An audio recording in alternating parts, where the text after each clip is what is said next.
Hi everyone. I was really looking forward to our walk-up music because Brad had chosen a great song by LA's own Red Hot Chili Peppers because you recently saw them at the Kia Forum, right? Yeah, Red Hot Chili Peppers is close to my heart. Went to Fire Raid. It was a great event at the Kia Forum, and yeah, Red Hot Chili Peppers. Fantastic. So first of all, hi, my name is Mendez. I'm a Senior Director of Client Development with the Trade Desk. If you're unfamiliar with the Trade Desk, we are a programmatic technology platform that enables data-driven advertising across the open internet for some of the most innovative brands in the world, including Kia, which is why I'm thrilled to be joined by Brad from Kia. So Brad, why don't you tell everyone a bit about your role as Director of Brand Experience? Sure. So within that, there are three areas. One is our events and experiential team. We do about 40 auto shows a year. The other piece of that is the PR team. They threw that in for good measure. And then the one that is most relevant today is our partnership team. So 40-year history, 40-year, it feels like 40 years sometimes. 16-year history with the NBA and 16 teams. So we have naming rights on the Kia Center in Orlando, multi-use facility there with basketball, obviously, home of the Magic, and then the Kia Forum, which is an iconic music venue in LA. Fantastic. So to start the conversation, I want to first of all congratulate you and the whole team at Kia for another record-setting year of sales in 2024. Thank you. Thank you, everyone. It was all me. Of course. It was all Brad. Really in a market where there wasn't a tremendous amount of growth overall, you continued that momentum in January with another record-setting month.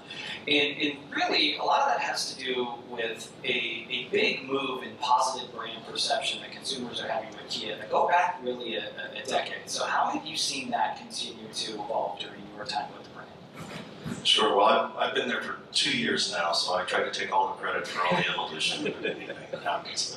But no, seriously, about 5 years ago, we reintroduced, I think, consumers to a different type of Kia. We had the Kia Stinger, which was a very successful sports car for us. I had one, and they had to rip it out of my claws.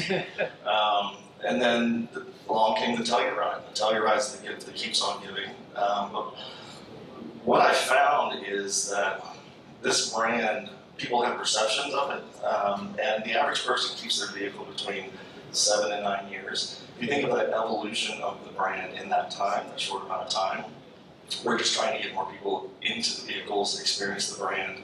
And I say we have two really strong attributes. One's the element of surprise. It's almost chemical. People get into a vehicle, they see it on the street, and they change their perception. And we've done a lot with design, a lot with performance. That's really helped that out. And obviously talking about the sports sponsorships, of course, with the theme of the conference and the All-Star Game this weekend, and the automotive category particularly has always had a strong connection with sports. But so often that just begins and ends with making sure you buy out the halftime sponsorship show, or of course you have your spots running in live sporting events, which of course very important. But it's a key pillar for Kia has always been to leverage your investment in sports as an opportunity to build those brand building moments with consumers. Can you talk more about that strategy? Sure. Well, there's obviously a play for visibility. So our poll pad program, with the 16 teams that we have partnerships with now, the reason you see Kia so often is we have the poll pad partnership with them. TV visibility, other types of visibility are hugely important for us. But for me, it's really about that engagement. How can we engage with consumers? We do a lot of on-site activations. We've got the Kia, at the NBA crossover, you'll see the Kia activation there if you go over there. So what we really try to do is get that live interaction. And I mentioned auto shows earlier. Some people have asked, are auto shows dead? But back to the fact that people keep their vehicles so long, it's one of the single most important places for us to be able to get people in those numbers through our vehicles. Our concourse activations are very similar to that. Gets people exposed to the brand, They can see what the new product's like, and it's really important for us to have that live interaction. Great. And you mentioned at the top of the discussion, you are now 16 years into your partnership as the official automotive manufacturing partner of the NBA, which I don't even know if there's a longer partnership that's been out there. How have you seen that partnership evolve over time? Sure, I think we've evolved as the NBA's evolved. You think about this, even the NBA 16 years ago, it's kind of a different product now. And I think the evolution of how consumers interact with the teams themselves as brands, but the evolution, the elevation of the individual players is I think that's really come on strong.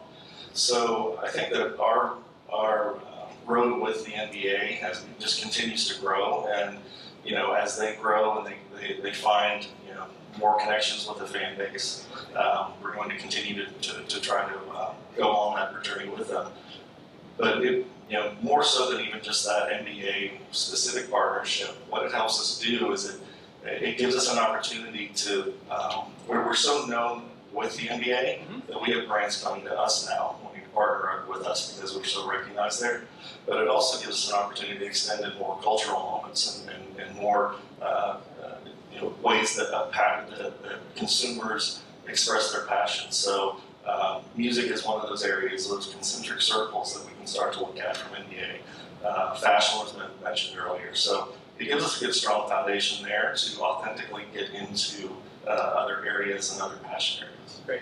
And there were some great examples that were given earlier, and I'd love to see how you approach it with Kia, and that is from a measurement standpoint, right? And not everything, particularly when you're focusing on those brand building moments directly with consumers, are not directly quantifiable, or maybe they are. But so what are some of the ways that you continue to quantify, validate, measure your partnership with the NBA and all the advancements that you've made with it over time? Sure. We obviously have all of the visible metrics from where the pole pad's seen, where the other properties are seen. We also have our engagements, so we take hand raisers and leads from our activations there, and then just trying to find the overall engagement points. So I mentioned music, so extending into music at the arena in Orlando, the Kia Center. We're just now opening what we're calling a Kia Club. So it's a somewhat exclusive area for Kia owners. We can program that and kind of bring people into more of that experience. So we'll get all kinds of different metrics off of that, from engagement metrics to hand raisers, those types of things. Now, on the more traditional side of your robust partnership with NBA, one of the things that we've been seeing is a dynamic shift in the way that consumers are watching live sporting events. There's been this obviously tectonic shift into streaming, where now 70% of consumers are watching sports via streaming. Not exclusively, that's still under about 20%.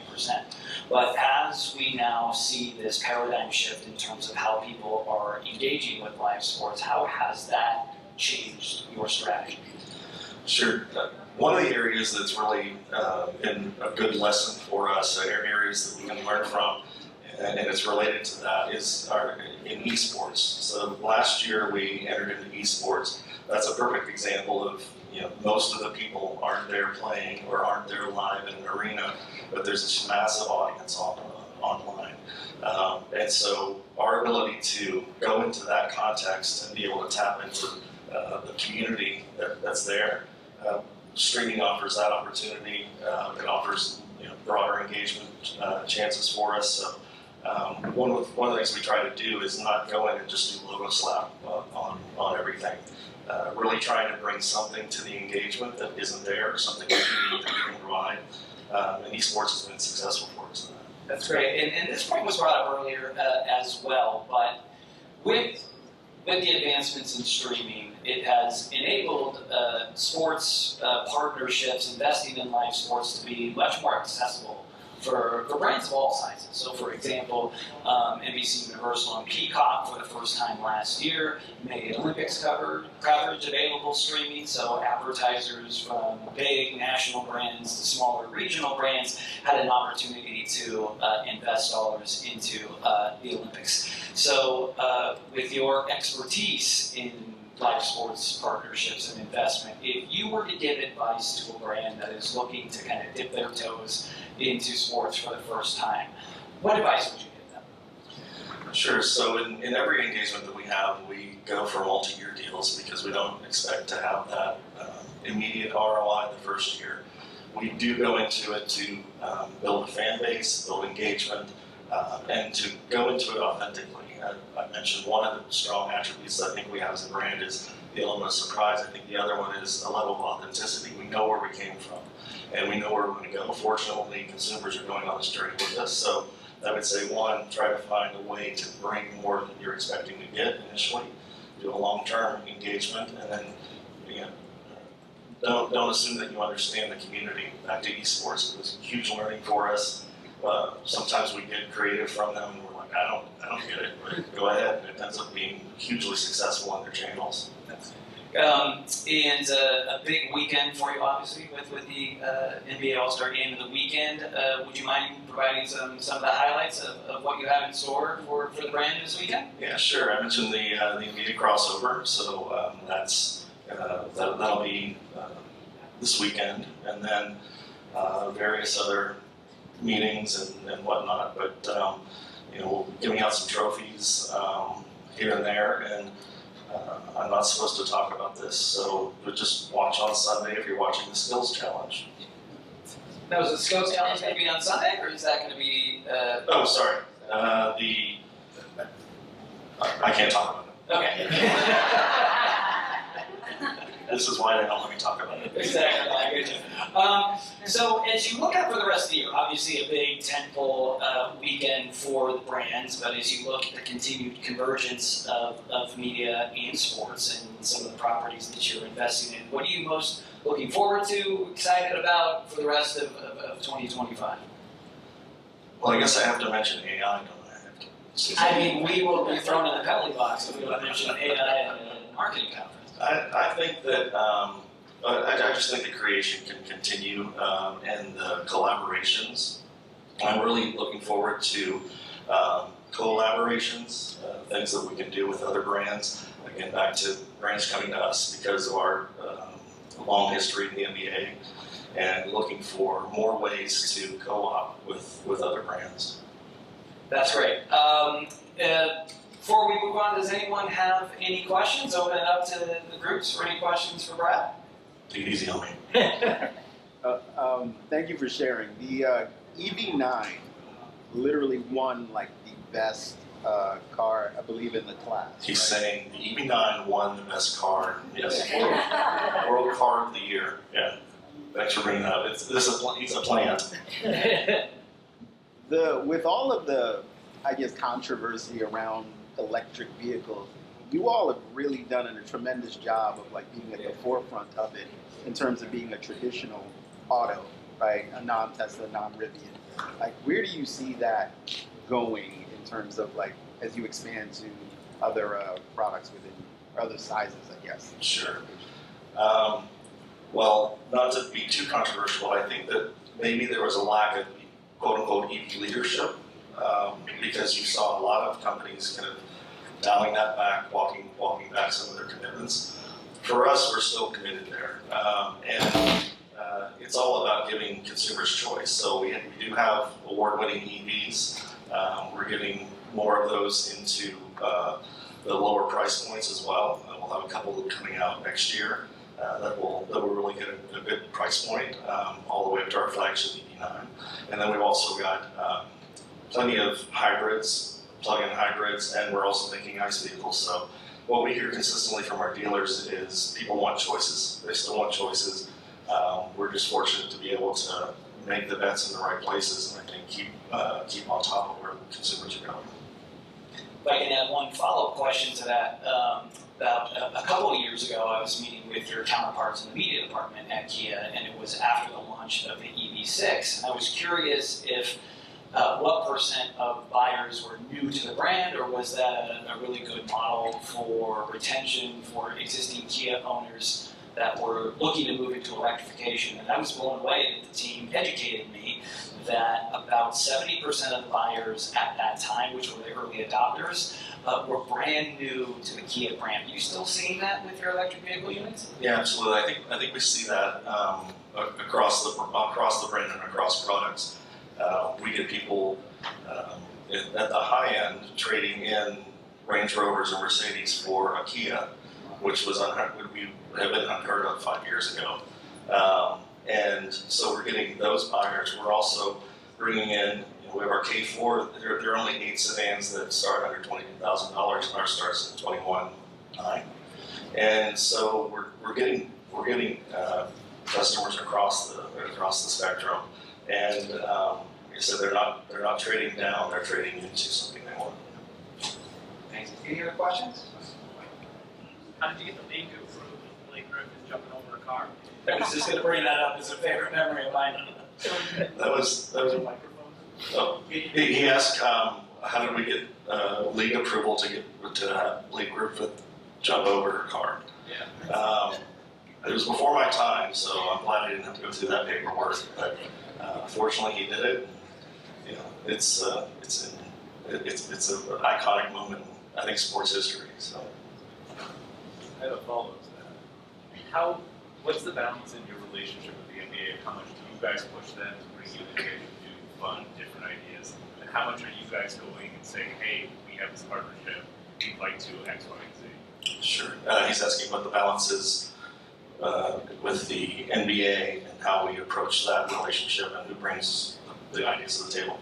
It really is collaborative.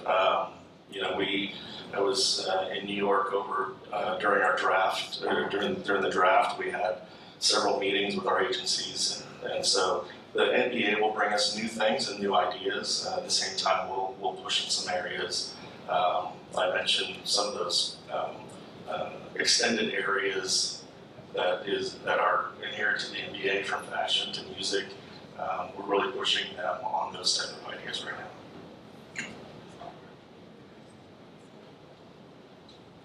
Anyone else?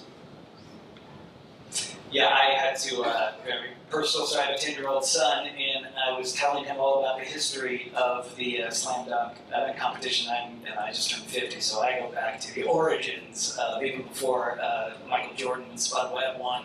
Far and away, his favorite moment of all the highlights was Blake Griffin jumping over a car. He thought that was the coolest thing in history. Was there one more question? Yeah, I was just curious about the current. Oh, Thank you. The current relationship between Hyundai and Kia, right? That there's, oftentimes, I don't know, Hyundai is seen as the more, lack of a better word, the premium brand, Yeah. if you will. And then within that, there's Genesis. So there's so much like segmentation, but ultimately, the Telluride has been like a really successful car for you all. How does that? How do you all play within that space? So our numbers are better right now. There's no competition, internal competition at all. No, we owned by the same have same ownership with Hunting Motor Group, or under that banner at least.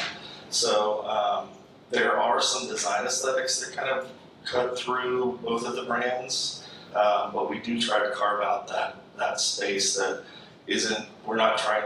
Back to the authenticity. We're not trying to be too premium. We think that there's more of a market for us across some of the other spectrums.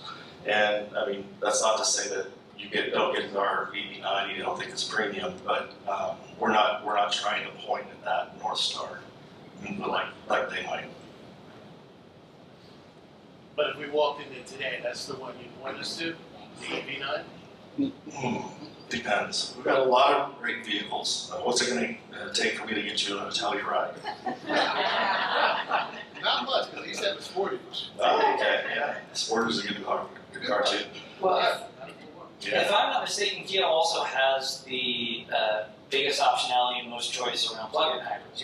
You have probably the most extended plug-in hybrid lineup in the industry, actually. Yeah, I think with our Carnival now, we have the broadest, the widest variety in that. So back to the commitment, we do have a commitment to continue down that path, and whatever consumers want, we're going to try to deliver for them.